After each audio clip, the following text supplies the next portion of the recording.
마가복음 12장 12절에서 13절까지 보겠습니다.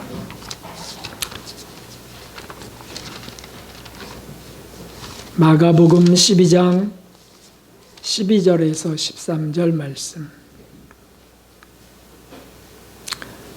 12절, 13절 찾으셨으면 함께 읽겠습니다.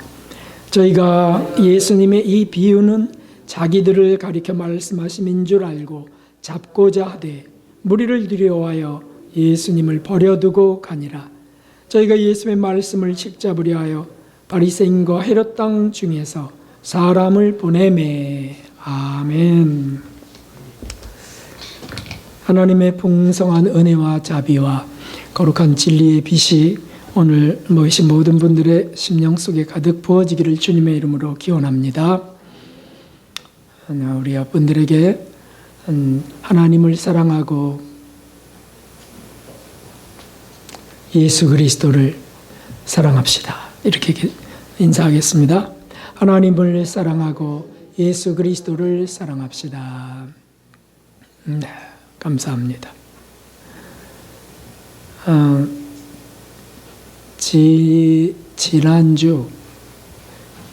지난주지요? 지지난주 학생부들이 그 일일 부흥회를 할 때 또 밤에 또 구청에서 나와서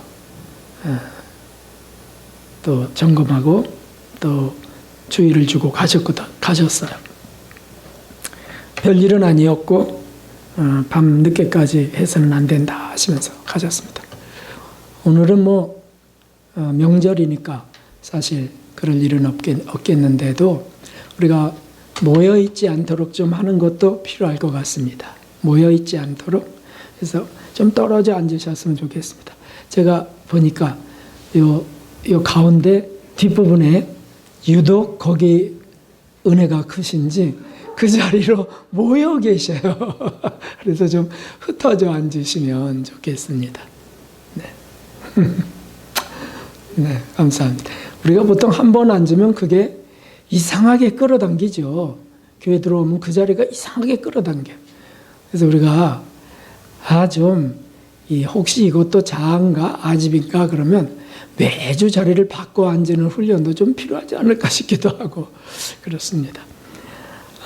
오늘 우리 안에 그런 모습이 있는데, 우리 안에 그것이 있는데, 그래서 내 안에 내 모습이라는 제목을 갖고 우리가 은혜를 나누려고 합니다.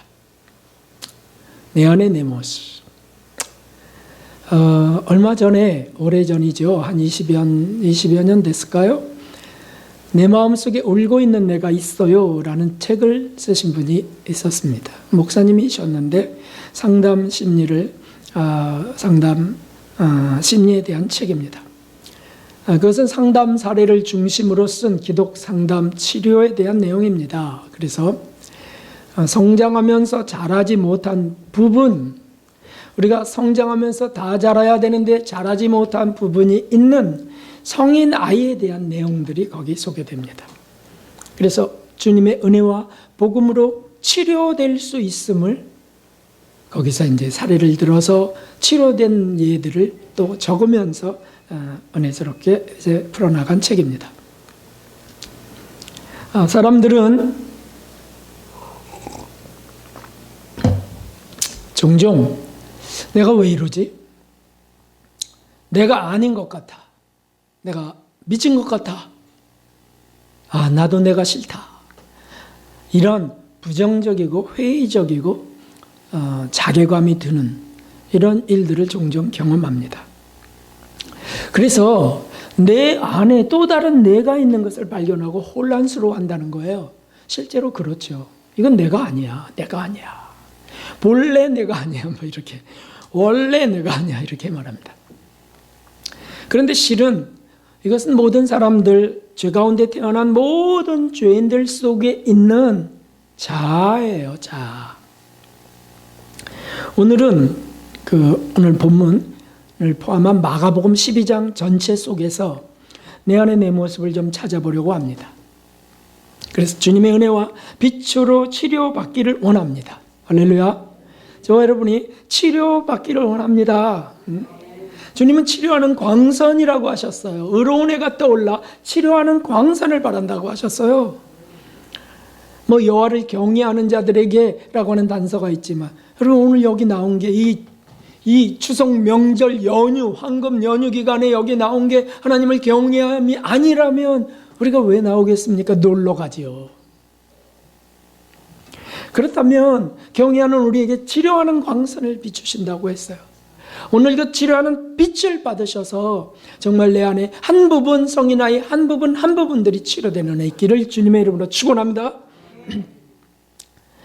예수님께서 마지막으로 예루살렘에 입성하실 때, 예수님은 입성하시면서 장사꾼들을 쫓아내시고 성전을 먼저 청소하셨습니다. 그리고 이제 여러 사람들의 질문에 하나하나 답변하시면서 자신의 죽음을 준비해 가셨습니다. 그런데 이 대화 속에 우리는 내 안에 내 모습을 발견할 수 있습니다. 오늘 말씀은 이렇게 시작되죠. 먼저 포도원 비유를 말씀하세요. 포도원 비유, 포도원을 이제 종들에게 주고 가셨어요. 그런데 그 주인이 이제 또 다른 종들을 보내서 거기에서 나온 소출을 이제 때가 되어서 받으려고 하는데, 그런데 그 땅을, 포도원을 받은 사람들이 열매는커녕 종들을 때리고 욕하고 그리고 결국 죽이는 거예요. 그래서 이거는 안 되겠네. 그래서 사랑하는 나의 아들을 보내야 되겠다. 그래서 주인이 아들을 보내시는 겁니다. 왜냐하면 아들을 보내면 그들이 저를 존경하리라. 이렇게 보냈는데 역시 그 아들도 죽이는 겁니다. 왜냐하면 이걸 죽이면 이제 우리가 이것을, 저는 상속자니까 우리 것을 만들 수 있다. 그리고 아들을 죽여서 포도원 밖에 던져버렸습니다. 이 비유는 여러 선지자들을 예수님이 유대인들에게 보내시는데 유대인들의 말을 따르지도 않고 비난하고 욕하다가 결국 죽이고, 그리고 하나님께서 아들 예수님을 보내셨을 때 그 아들 예수님도 결국 죽일 것에 대한 비유였습니다. 예수님이 이 비유대로 그들은 메시아로 오신 예수님을 결국 죽였습니다. 그래서 구원이 유대인에게서, 유대인들이 그 메시아를 죽여버렸으니까 이방으로 이제 넘어갔던 것이죠. 그래서 이방의 구원이 열리고 오늘 그 구원의 은혜가 오늘 저와 여러분에게까지, 이 이스라엘의 대륙에 속한 땅끝까지, 우리나라까지 와서 전해졌고, 그리고 온 세계에 구원이 선포되고 있는 겁니다. 참 이것도 은혜죠. 은혜. 자, 그런데 이런 비유를 말씀하시자 유대인들이 분노합니다. 예수님을 책잡으려고 교묘한 질문을 합니다. 말씀을 받으려고, 깨달으려고 하는 게 아니에요. 목에 가시, 그 가시를 잡아서 이제 죽이려고 하는 겁니다. 그런데 이 질의응답 속에 내 안에 내 모습을 발견할 수 있다는 거예요. 저와 여러분 속에 있는 내 안의 나를 오늘 발견하시기 바랍니다. 13절에 보면 먼저 바리새인과 헤롯 당이 이제 등장합니다. 잘 아시는 것처럼 가이사에게 세를 바치는 것이 옳습니까? 라고 질문하죠. 이거는 함정이었습니다.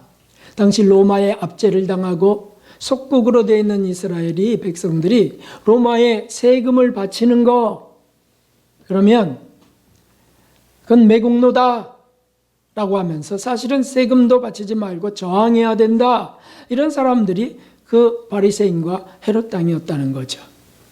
이들은 한마디로 이렇게 정의할 수 있습니다. 민족주의, 애국주의자들이다. 그래서 이들은 하나님의 선민의식이 매우 강했습니다. 자긍감을 갖고 사는 자랑스러운 자들입니다. 하나님이 우리나라를 택하셔서 하나님께서 강국이 되게 하시고 복을 부으셨다. 우리는 선택된 민족이다. 이 자부심이 아주 컸습니다. 그러므로 이방인들은 개처럼 취급했습니다. 무시했습니다. 이방인들이 섞이는 걸 원치 않았고, 그리고 그들을 죽여도 무방하다고 생각했습니다. 그런데 그 구약 역사 말고, 그 이스라엘의 그 역사 말고 현재 우리에게도 이런 내 안에 내가 있다라고 하는 사실이죠. 바리새인과 헤롯 당은 유대인들이 볼 때는 아주 정의로운 이들이요, 그리고 의로운 이들이에요. 국가를 사랑하고 그리고 민족들을 지키는 자들이었습니다. 여러분, 내 안에 나라는 것은, 내 안에 살고 있는 바리새인 헤롯 당은 무엇입니까? 자기는 반듯하고 저는 반듯하고 불의를 저지르지 않는다면, 그리고 나라를 사랑한다고 내가 굳게 믿는다면 난 애국주의자야. 나는 하여튼 법질서를 철저히 지켜. 나는 정의로워 라고 하는 걸 굳게 갖고 있다면 어떤 일이 벌어집니까? 그러면 남의 잘못이나 불의를 보면 분노하게 되어 있습니다. 더군다나 내 나라의 국익을 해치는 나라, 또 사람들은 다 악인이 되는 겁니다. 그래서 투쟁하고요, 전쟁도 불사하는 겁니다. 그래서 요즘에 강대국들이 자국 우선주의로 돌아서면서 문제들이 격렬하게 터지지 않습니까? 백신만 해도 그렇죠. 그 백신을 못 맞아갖고서 죽어가는 사람들도 있는데, 그거를 3번씩이나 맞아가면서 더 맞아야 된다고 하면서 자국 국민을 위한다고 하는 명분이 분명합니다. 그런데 사실은 전 세계에 그게 다 흩어져서, 그게 다 흩뿌려져서, 무상으로 제공되든 어쨌든 다 뿌려져서 다 맞는다면 그 감염은 훨씬 적어질 것이라는 게 의학자, 과학자들의 얘기들이죠. 그런데 내 나라를 위해서, 내 백성을 위해서, 남의 나라는, 가난한 나라들은 그렇게 돼도 할 수 없다는 거예요. 이런 것들이 다 사실은 여기에 있다는 거죠. 그래서 이 이스라엘 백성들은, 그 민족주의가 강했던 그들은 로마의 압제에 대항하는, 하여튼 그때만 일으키만 하면 허시탐탐 반란을 일으키고 다윗의 왕국을 재현해야 된다라고 하는 자기가 만든 사명감을 갖고요. 그리고는 반란, 대항, 저항 이런 것들을 일삼으려고 했습니다. 결국 AD 70년에 그 반란으로 인하여 떼죽음을 당하게 됩니다. 그리고 이스라엘 백성들은 다 사방으로 흩어져 쫓겨나 버렸습니다. 나라를 잃어버렸어요. 그리고 거기에 블레셋 족속들을 채웠습니다. 로마가. 그게 지금의 팔레스타인 해방기구가 거기 있는 거죠. 하나님의 끔찍한 심판이었습니다. 징계였어요.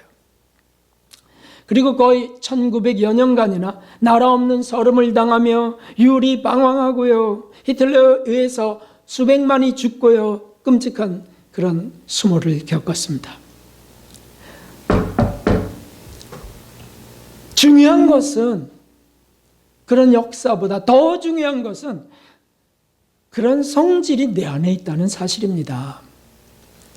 이것을 자기의라고 합니다. 자기가 잘하는 것, 자기가 반듯한 것엔 누구나 자기의가 생깁니다.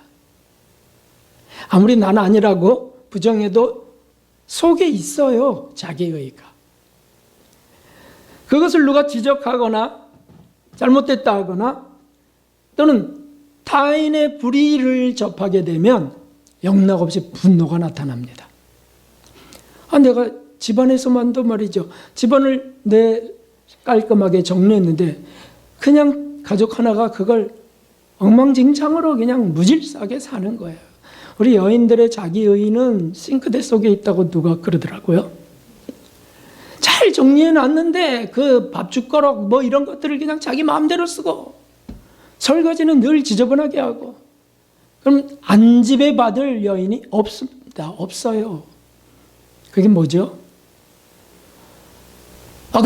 그건 그래야 되는 거 아니냐고 하는 그것이 자기 의라는 거예요. 없을 수가 없는 그것이 우리 속에 있습니다. 그것이 내 안에 있는 나입니다.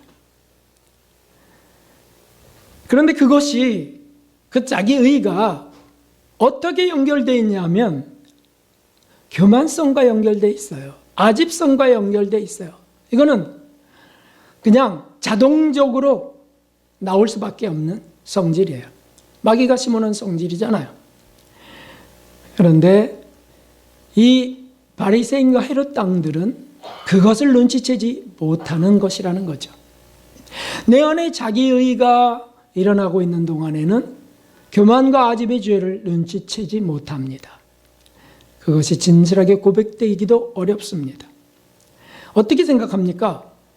불의에 대한 저항이라고 생각합니다. 이것이 정의라고 생각합니다. 주님은 그런 것을 지금 판가름하시는 것이 아니에요. 네 안에 마음이 청결하기를 원한다. 네 안에 순결과 거룩이 임하기를 원한다. 하나님 나라가 임하기를 원한다 라고 하시는 거죠. 죄의식이 없다면 이런 것들은 정당화됩니다. 예수님은 바로 그것을 회개하기 원하십니다. 그래서 뭐라고 하셨습니까? 가이사의 것은 가이사에게, 그런 거 따지지 말고, 그거 지금 불법 아닙니까? 그래서 지금 불의 아닙니까? 가이사의 것은 가이사에게, 지금 정해진 환경에서 해야 될 것을 하라. 그리고 하나님의 것은 하나님께 라고 말씀하셨습니다. 정확하게 이것을 정리한다면 정복국의 압제 속에서도 낼 세금은 내라 하십니다. 그리고 하나님께 드릴 것은 따로 구별해 드리라. 서로 혼합하지 말라. 미루지도 말라. 이렇게 하신 게 예수님의 천국의 법이었습니다. 헤롯 당은 국수주의자들입니다. 국수주의가 뭔지 아시죠? 자기들만 옳고 우수하다고 믿는 우월주의가 포함된 민족주의예요. 그게 국수주의입니다. 나만 옳고 우수해 라고 하는 거죠. 우리는 어떻게 그렇게 말할 수 있어요? 나는 우수하지 않아요. 난 미련해요. 연약해요. 하지만 어분이라고 포장한 것이 올라올 때는 반드시 그런 것 때문에 올라오는 거거든요. 언제나 반란과 대항을 부추기는 것이죠. 백성들을 충동하는 겁니다. 이게 헤롯 당입니다. 헤롯 당. 그게 애국이니까. 오늘날에도 그런 정치인들이 있고 그런 종교 지도자들, 각계 지도자들이 있습니다. 자신은 의롭고 옳고 상대는 잘못됐으니까 대항하고 싸워야 한다는 거예요. 그게 비록 정부라 할지라도 싸워야 된다는 거예요. 그런데 예수님이 그러라고 하셨습니까? 예수님은 그런 나라 속에 사셨습니다. 아예 로마의 압제 속에 그 불법의 그 통치 속에 사셨다고요. 그러나 그분은 그렇게 행치 않으셨습니다. 가이사의 것은 가이사에게, 하나님의 것은 하나님께 드리라, 이 말씀을 하셨어요. 그리고 예수님은 어떻게 하셨습니까? 그러면 그 불의 앞에 어떻게 하셨습니까? 예수님은 하나님의 것을 위해 자신을 희생하셨습니다. 이것이 중요한 거죠. 나라를 사랑하지 말라는 것이 아니고 정의를 버리라는 뜻도 아닙니다. 헤롯 당들은 예수님께 와서 왕이 되어달라고 호소했습니다. 얼른 왕이 돼서 로마를 무찔러 주십시오. 이게 헤롯 당의 그 정책이에요. 예수님께도 와서 당연히 예수님 우리 왕이시다. 이제 드디어 왔어. 저놈들은 다 죽을 거야. 라고 하는 기대를 그들은 가질 수밖에 없죠. 그런데 왜 안 하십니까? 그 나라는 언제 오는 겁니까? 지금입니까? 라고 따지는 사람들이었어요. 예수님도 물론 나라를 세우기 원하셨습니다. 회복하기 원하셨어요. 그런데 무슨 나라죠? 그것은 바로 하나님 나라였습니다. 하나님 나라를 위하여 예수님이 하신 정의롭고 정말 거룩한 행진은 전쟁이 아니었습니다. 반란도 아니었습니다. 데모도 아니었습니다. 그것은 참된 저항이었습니다. 그것은 자신을 희생하는 것이었어요. 사랑하는 성도 여러분, 우리는 지금 혼란의 시대를 살아가고 있습니다. 부정확한 정보가 넘치고 있습니다. 확인할 수 없는 음모론들도 기승을 떱니다. 카더라 통신이죠. 그런데 우리가 잡아야 할 것이 무엇입니까? 그런 뉴스와 정보입니까? 유튜브입니까? 아닙니다. 예수 그리스도입니다. 예수 그리스도를 잡아야 돼. 예수 그리스도를. 예수님의 방법을 쫓아야 됩니다. 예수님이 가신 길을 가는 것, 그것이죠. 내 안의 나를 예수 그리스도께 이끌어 복종시키고 예수님의 나라, 하나님의 나라가 내 안에 정말 이루어지기를 소원하시는 우리 모두가 되시기를, 저와 여러분 되시기를 주님의 이름으로 축원합니다. 두 번째, 내 안의 나를 또 찾아봅시다.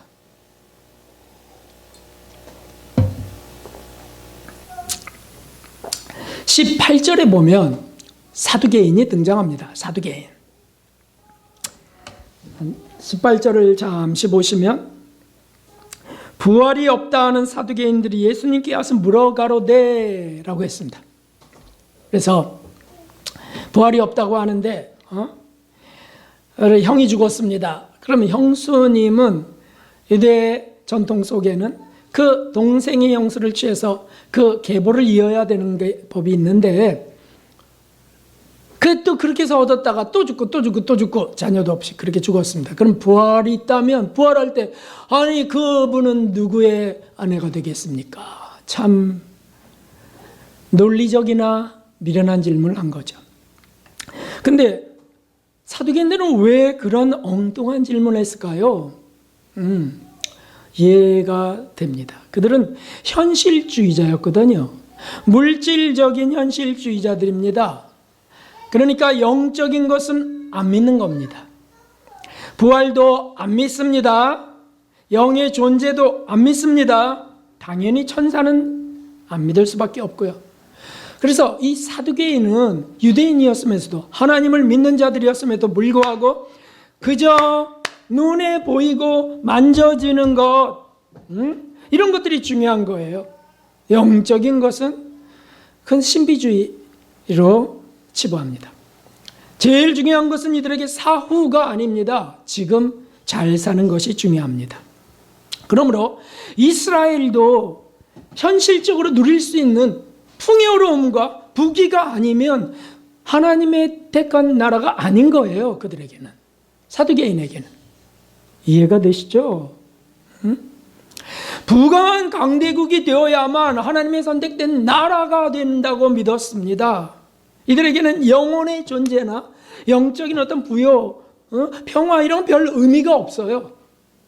많이 갖고 많이 누리고 해서 세상의 권세를 나타내는 이것이 하나님의 권이라고 생각했어요. 야, 어떻게 바리새인들 사두개인들이 저럴 수가 있을까? 그런데 중요한 것이 내 안에 그 내가 있다는 것입니다. 내 안에 사는 사두개인 내가 있다는 것이에요. 분명히 믿음은 있는데 모든 믿음은 다 육적인 부여, 물질적이고 육체적인 강건함에 연결되어 있습니다. 무슨 뜻인지 이해가 되시죠? 아무리 믿음이 좋아도요, 육체가 상하고 병들고 가난해지면 그건 잘못된 믿음이라고 믿는 거예요.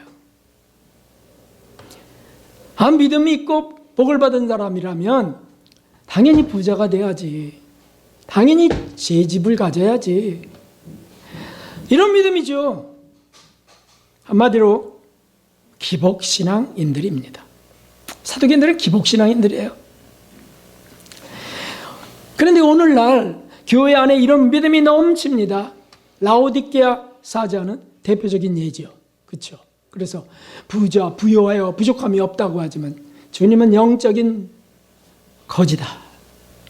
이렇게 평가하셨습니다. 최근에 운명하신 어떤 목사님이 이제 소개되고 있습니다. 그래서 뛰어난 설교를 막 뿌려주더라고요. 이분이 돌아가셨다. 저도 그것을 이제 한번 듣게 됐습니다. 젊은 시절에 정말 그 열렬한 설교, 충만했던 설교. 그래서 제가 그 설교를 다 들으면서 저도 은혜를 받은 부분이 있어요. 그런데 이렇게 성경을 잘 풀어갔을 때는 너무 좋았는데 결론 부분이 다 다르자 이렇게 말씀하셨어요. 질병도 가난도 저주입니다. 이렇게 말씀하면서 그 저주를 예수님께서 십자가에 다 달고 돌아가셨는데 왜 저주 속에 살아야 됩니까? 이렇게 외치셨습니다. 그러므로 예수님 잘 믿으면, 예수님도 아니죠, 예수 잘 믿으면 영혼이 잘 되고 범사가 잘 되고 강건의 축복을 받습니다. 그분이 뇌출혈로 가셨습니다. 복을 잘 받으신 건지 아닌지는 모르겠습니다. 그분의 말하는 복이라고 한다면. 한국 교계를 부흥으로 이끈 참 뛰어난 하나님의 도구는 분명하셨습니다. 많은 일들을 하셨죠. 그러나 그분의 초점이, 그분의 그 관심, 그 중심이 무엇이었는지 이해가 됩니다. 왜냐하면 사두개인이 존재했다는 거죠. 거기에 집중하면, 저 물질적 현실에 집중하면 모든 성경 구절이 그렇게 결론을 날 수밖에 없어요. 영혼이 잘됨처럼 믿음이 좋으면 범사가 모두 잘되고 형통하고, 그리고 육체는 강건해져서 아주 건강하게 살 수 있습니다. 그런데 맞지 않는 것을 우리가 확인할 수 있습니다. 왜냐하면 성인들을 보니까 그 성인들은 병 속에서 성인들이 되고 병 속에 돌아가신 분들도 계시고 불구자의 몸도 계시고 종합병동이라고 했던 분들도 계시고 그 많이 있는 거예요. 현실적인 것들보다 영적인 것들에 관심을 집중하면서 현실적인 그런 풍요로움은 절제하면서 나누면서 그렇게 살다가 병이 든 분들이 많이 계세요. 그러면 그걸 저주라고 할 수 있을까요? 아니죠. 그것은 당금질, 연단, 정금의 믿음을 뽑기 위한 풀무, 물, 이렇게 이해해야 되지 않겠습니까? 이 인류의 심판의 때인 7년 대환란 중에 적그리스도가 등장하는 후 3년 반에는 바로 사두개인의 믿음 때문에 정욕적인 복을 제공하는 적그리스도를 메시아라고 믿고 따르게 됩니다. 그가 제공하는 표, 생활권, 의료권, 주택권, 직장 다니는 건, 교통권, 이런 것들을 받으면서, 그 표를 받으면서 육체적이고 물질적인 복을 유지하려고 누리려고 하는 거, 그게 바로 적그리스도의 정책이거든요. 결국 표를 받고 그렇게 될 수밖에. 그때는 표 받으면 신앙 고백을 예수님으로부터 적그리스도에게로 옮기는 거니까 지옥으로 떨어질 수밖에 없습니다. 천국도 이분들은 엉뚱하게 믿습니다. 아니, 이분들이라고 이제 하지 맙시다. 내 안에 사두개인인 나는 천국도 엉뚱하게 믿어요. 믿는 이들은 무조건 들어간다고 믿습니다. 그냥 은혜로 가는 거지 이렇게. 그 은혜가 징계도 있고 사랑하는 자를 책망하여 징계한다고 하는 그것도 은혜인데 그런 것들은 좀 다 빼버리고 그냥 좋은 것만 은혜라고 하죠. 이렇게 하니까 그냥 아무나 다 들어간다는 거예요, 천국에. 어디 그렇게 되어 있습니까? 저 바리새인과 서기관의 의보다 더 낫지 못하면 결단코 천국에 들어갈 수 없다고 하셨는데, 씻어야 되는데, 정결해져야 되는데, 주님이 부어주시는 의, 주님이 우리를 거룩하게 하시는 그 거룩으로 이것이 씻어지지 않으면 못 들어간다고 했는데, 그런데 이게 이렇게 믿다가도 현실이, 우리에게 닥친 현실이 이 참 문제잖아요. 그래서 현실에 문제가 생기거나 그러면은요, 내 안에 나는, 사두개적인 나는 이 현실에 딱 붙들려 갖고요, 비현실적인 영적인 것들과 부딪힙니다. 예를 들면 성화 같은 거, 거룩한 변화, 예수님의 보혈로 우리를 씻으며 우리가 말씀으로 더 정결케 되면서 이 거룩하게 예수님을 닮아가는 이 거룩한 변화, 이 영적인 것은 부정하려고 하는 게 사두개적인 나예요. 그게 부딪힌다는 거죠. 그게 거북하거든요. 아시잖아요. 발견하고 계시잖아요. 네, 어느 날은 영적인 것이 좋아서 아멘하지만 어느 날은 그게 싫은 거예요. 왜 나를 부담스럽게 하세요? 나 그런 거 싫거든요. 이렇게 하는 게 바로 내 안에 있는 사두개인이에요. 뭐 남에게서 찾을 거 뭐 있습니까?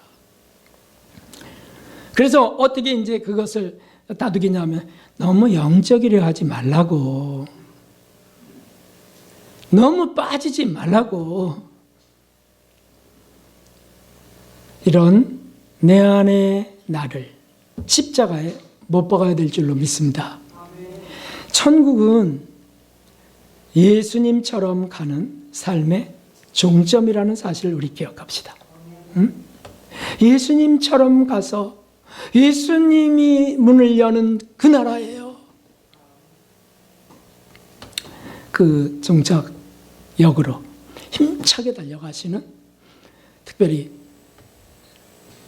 육체적 연세가 더 가까운 분들은 더 힘차게 마지막 젖먹던 힘까지 발휘해서 천국에 가시는 모든 분들 되시기 주님의 이름으로 축원합니다. 세 번째는 28절에도 있고 38절, 39절에 계속해서 나오는 서기관입니다. 서기관. 서기관이 내 안에 있다. 이 서기관은 성경 지식이 풍부한 분입니다. 그래서 성경 지식이 귀한 거는 알지만, 소중히 다루려고는 하지만 별로 그대로 행치 않는 자, 이걸 지금 예수님은 이 서기관에 대해서 말씀하고 있습니다. 읽기는 하지만, 성경을 읽기는 하지만 마음에 담지는 않습니다. 설교를 저처럼 하기도 하고 여러분처럼 듣기도 하지만 삶의 개선은 별로 원하지 않는 것, 이것이 내 안에 있는 서기관입니다. 그냥 성경, 이게 소중하고요, 또 자랑스럽고요, 그래서 암기도 해요. 암기 자자자자자자 다도 여러 번 읽기도 합니다. 필사, 이것을 다 손으로 씁니다. 다 귀하고 좋은 것입니다.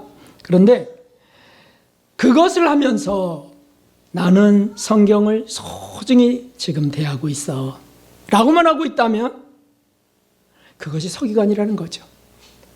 그래서 성경을 누가 이걸 함부로 다루거나 깔고 앉다든지 또는 이렇게 베고 잔다든지 그러면 뭐 노발대발 감히 하나님의 말씀을 그런다고 막 그럽니다. 하나님의 말씀, 이 종이에 적힌 이 활자가 하나님의 말씀이라고요? 그러면 하나님의 말씀이 나를 변화시킬 것인데, 그것이 내 생명의 양식이 될 터인데요. 근데 나는 별로 그렇게 변하지 않는 거예요. 그것이 서기관이라는 거죠. 그것이. 그런 지식으로 저처럼 이렇게 가르치기만 한다면 그게 서기관이에요. 그리고는 여기 나온 서기관처럼 존경도 받고 칭찬도 받고 대접도 받아가면서 그냥 하나님 말씀을 전하니까요, 그때 흐뭇하고 자랑스럽고 내가 그래도 직분은 잘 받았어 라든지, 그런 게 다 내 안에 있는 서기관이에요. 서기관. 그렇지만 여러분, 우리 예수님은 뭐가 더 중요하다고 했습니까? 뭐가 더 중요한 것은요, 이런 말씀을 듣는 자가 아니에요. 듣고 행하는 자라고 하셨습니다. 듣고 행하는 자가 나의 모친이요 형제요 자매라고 하셨습니다. 예수님이 하셨어요. 사도들도 그것을 명심하면서 살아갔습니다. 자, 이 사도들의 이 말씀을 읽어봅시다. 시작. 자유하게 하는 온전한 율법을 들여다보고 있는 자는 듣고 잊어버리는 자가 아니요 실행하는 자니 이 사랑이 그 행하는 일에 복을 받으리라. 아멘. 야고보서 1장 25절이에요. 듣고 잊어버리는 자, 수도 없이 이런 일들이 벌어집니다. 근데 그게 아니요 실행하는 자다. 오늘 저와 여러분이 말씀을 하나 받았습니다. 2개 받았습니다. 이거를 실천해 보려고, 이것을 삶에 적용해 보려고 은혜를 구하고 이렇게 나가는 사람들이 복을 받으리라. 할렐루야.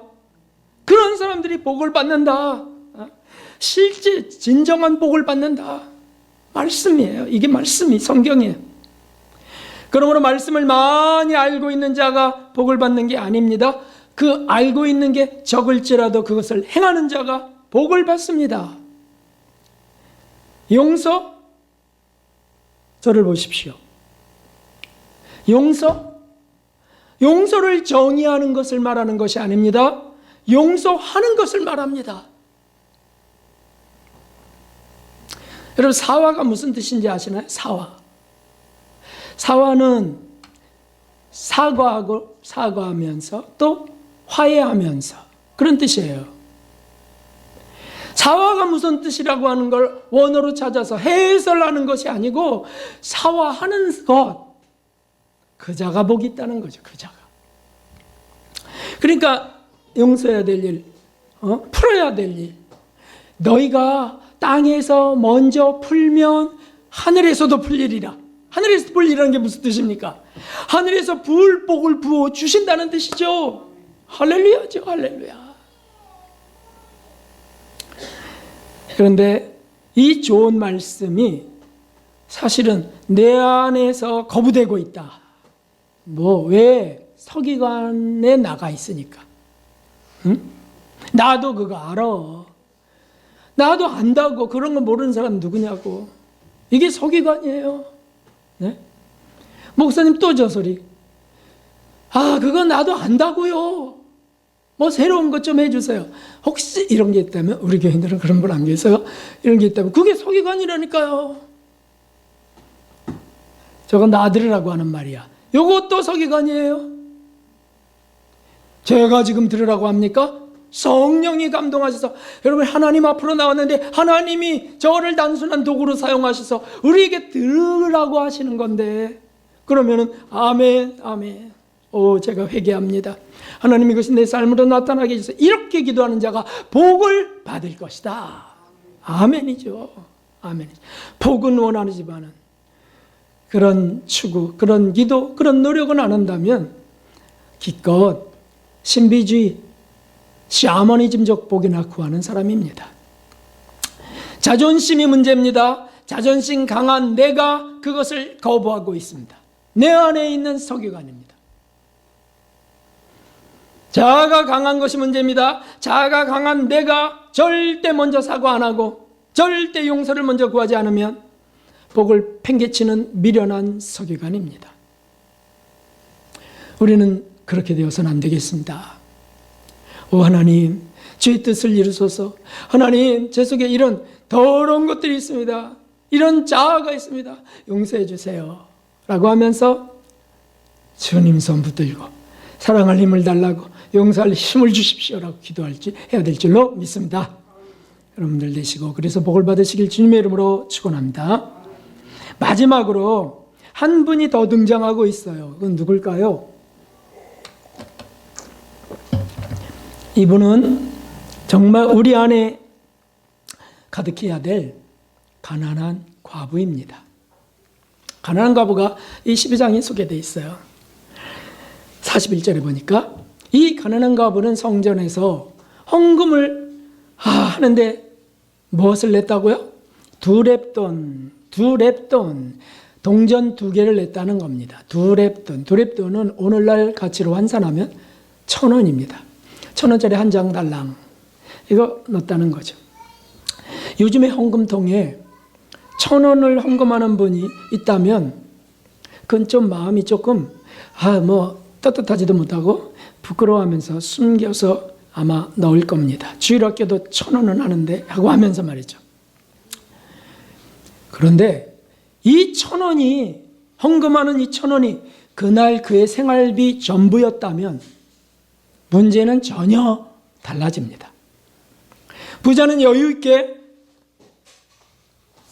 척 해갖고 5만 원, 또 10만 원 수표 이렇게 내었는데 주님은 그 두 렙돈 달랑 그 1,000원 한 장을 더 크게 보시고 받으셨다는 말씀입니다.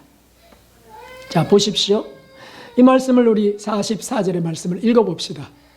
저희는 다 그 풍족한 중에서 넣었거니와 이 과부는 그 구차한 중에서 자기 모든 소유 곧 생활비 전부를 넣었느니라 하셨더라. 아멘.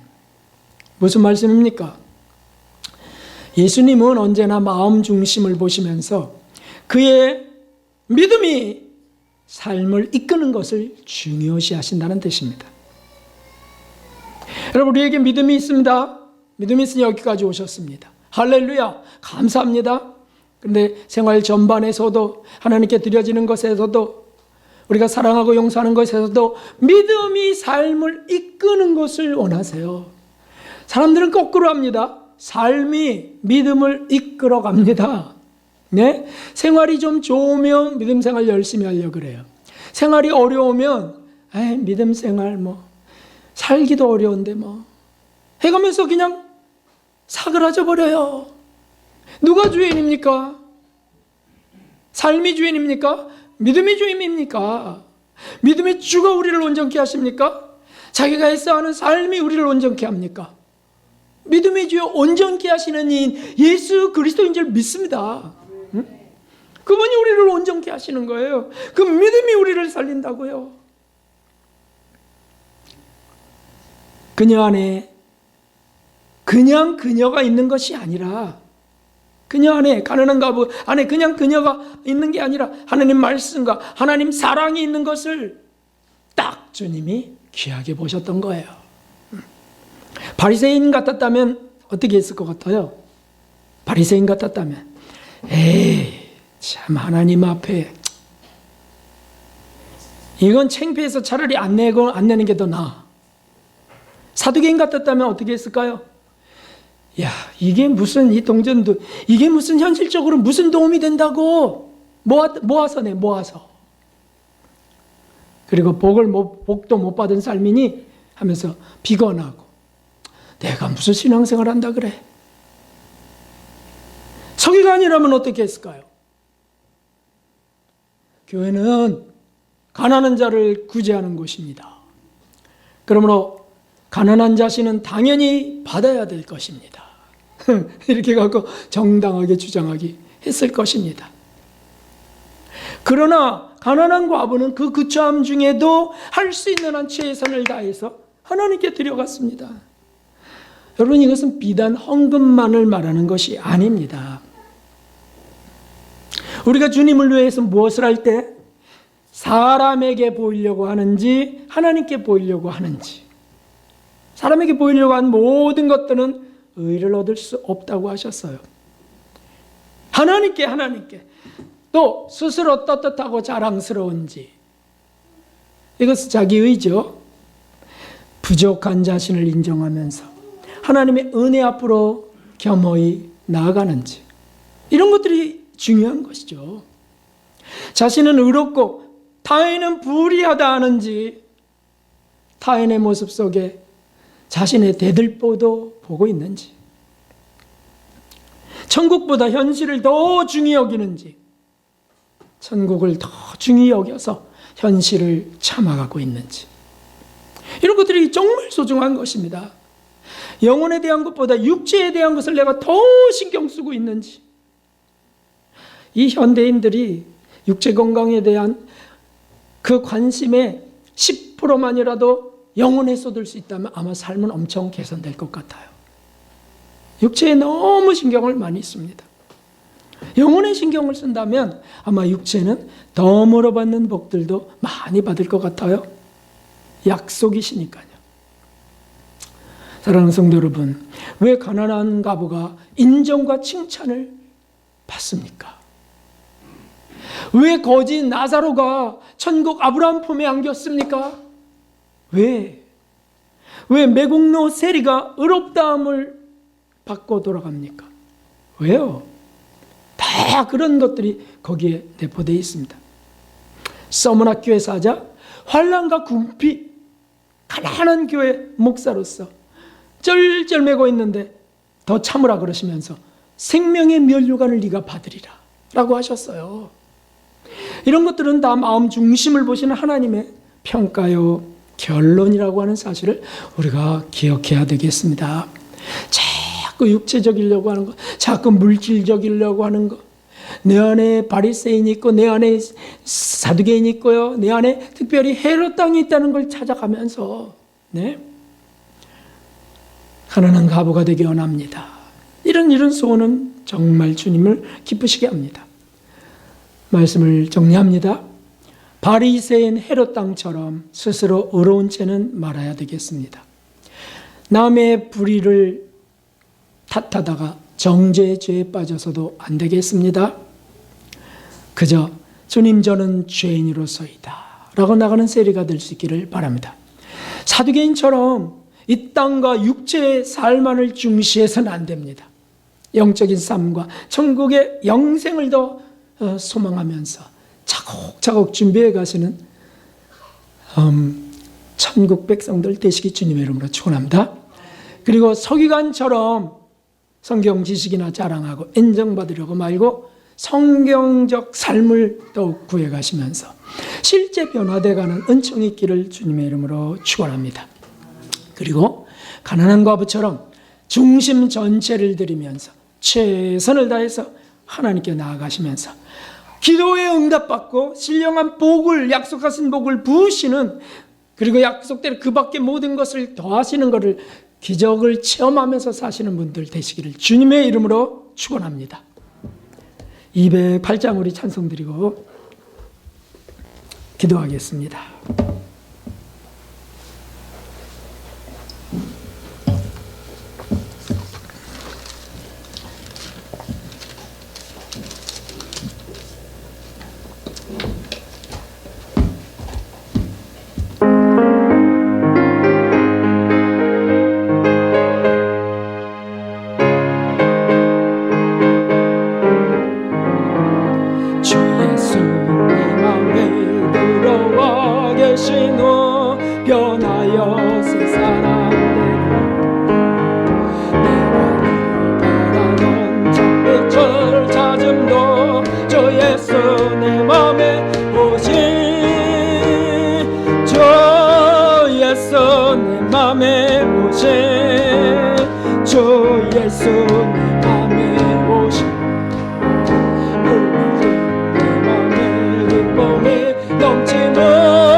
오신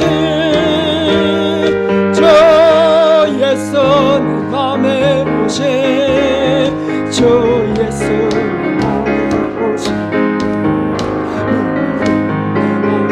기쁨에 넘치는 주 예수 내 맘에 오신 사랑의 지방 골짜기 가다가 밝은 빛 오련히 보고 무한하게 보임도 주 예수 내 맘에 오신 주 예수 내 맘에 오신 주 예수 내 맘에 오신 기쁨에 넘치는 주 예수 내 맘에 오신 나에게 천성에 올라가 살기는 주 예수 내 맘에 오신 천성에 나여 내가 고가리니 주 예수 내 맘 없네 주 예수 내 맘에 오신 주 예수 내 맘에 오시옵소서. 우리 주님 한번 부르고 기도할 때 하나님 우리의 죄를 씻어달라고 우리를 주님 것 되게 하여 달라고 하나님 이 나라와 교회들과 지도자들도 주님의 은혜 받게 해달라고 주님 한번 기도합니다. 주님